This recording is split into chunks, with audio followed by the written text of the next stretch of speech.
Okay, so to make our Jerusalem salad, we're going to add 1 diced cucumber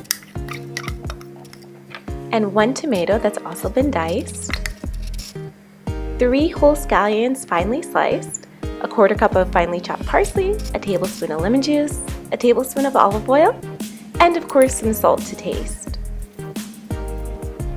And now we're going to stir everything well together. Beautiful. And now it's time to serve it up and enjoy.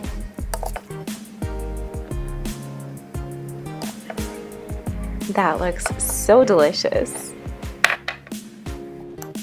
Bon appetit!